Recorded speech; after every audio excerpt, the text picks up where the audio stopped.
Unit 7. Analysis. A restaurant patron seemed particularly bothered about the temperature in a restaurant.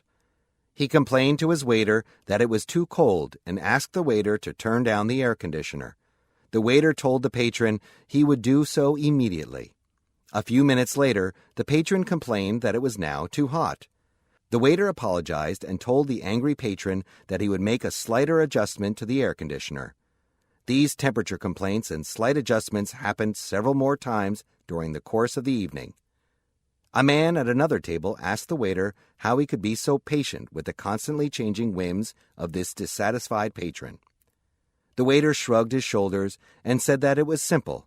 By the way, the waiter added, this restaurant does not even have an air conditioner.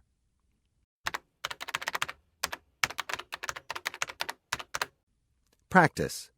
1.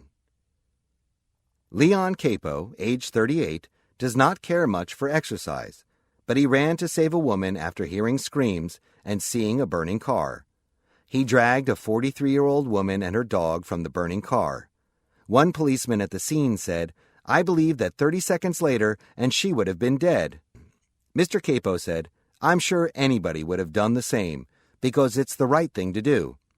In November 2005, Mr. Capo was driving on State Highway 1 when a man waved for him to stop. He told him that a car had crossed the center line and then launched itself into the air and hit a tree. Mr. Capo saw flames coming from the upside-down car and ran over to help the screaming woman inside. The doors were stuck, so he had to break a window to get the woman and her dog out.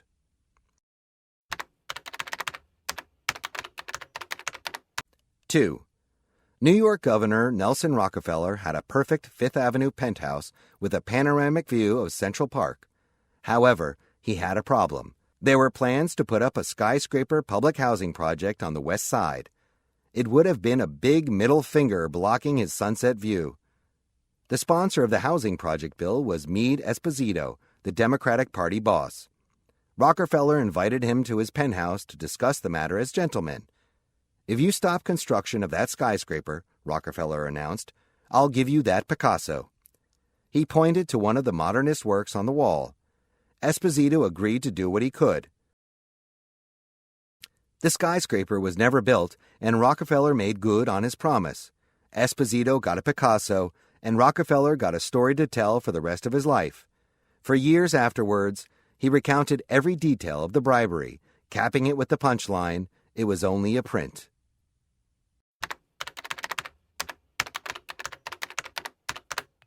3. When he was a young boy, young people's book author Walter Dean Myers went with some other boys to a church gym, where they hoped to play full-court basketball. They were disappointed when they found half of the court occupied by girls who danced, then stretched. The boys made what they thought were appropriately disgusted comments, and the girls made a deal with them. If the boys could do the stretching exercises that the girls were doing, the girls would leave and allow the boys to play full-court basketball. But if the boys could not do the stretching exercises, then they had to perform the dance routine with them. The boys accepted the offer, but they quickly discovered that none of them were flexible enough to do the stretching exercises that the girls were doing.